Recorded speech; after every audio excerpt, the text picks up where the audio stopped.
CAUSTIC Professional is proud to announce the release of the OpenRL 1.0 SDK. Similar to OpenGL for rasterization, OpenRL is an open standard for incorporating ray tracing functionality into applications.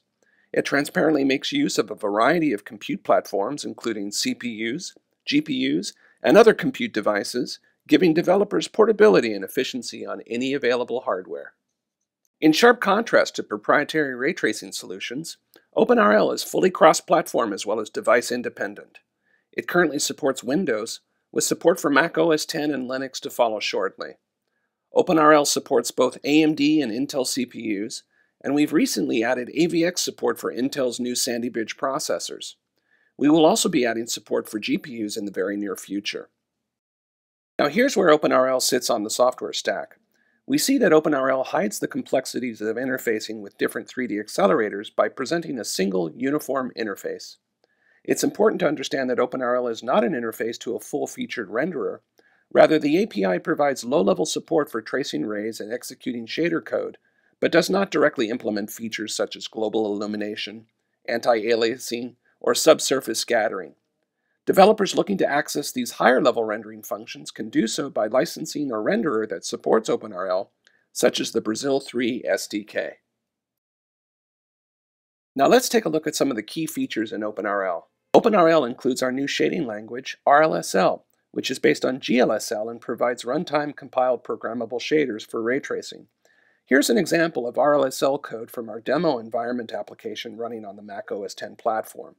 It shows how RLSL can be updated, compiled, and run again immediately without ever leaving the program.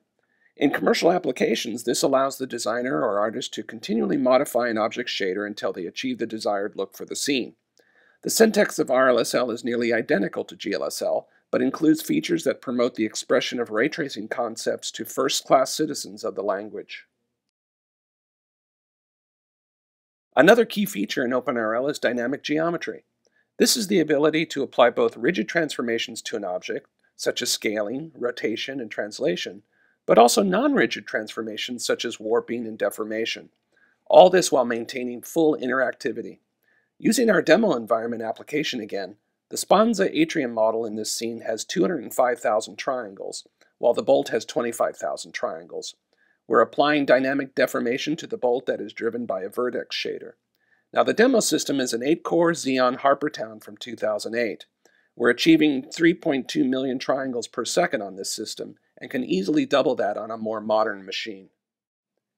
OpenRL is designed to support a wide range of applications, including professional rendering packages, interactive games, and even non-graphical applications used for simulation and physical modeling. At CAUSTIC Professional, we recently announced the availability of the Brazil 3 SDK, which is a production renderer built from the ground up to support OpenRL.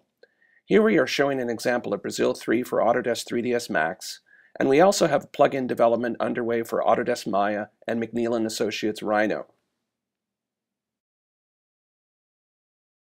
Today, OpenRL supports devices specifically for the 3D professional market.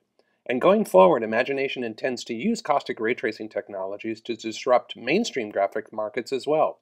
These devices include game consoles and tablets, and ultimately to mobile phones and other high-volume handheld devices. Just imagine viewing the cinema-quality interactive and fully ray-traced graphics on your mobile phone. Well, that's not too far off in the future, so by developing with OpenRL today, your ray tracing applications will port to these devices in the future with little or no changes required. For more information on OpenRL and to register to download the SDK, point your browser to developer.caustic.com. Thank you, and we hope you will enjoy programming with OpenRL as much as we enjoyed designing and developing it.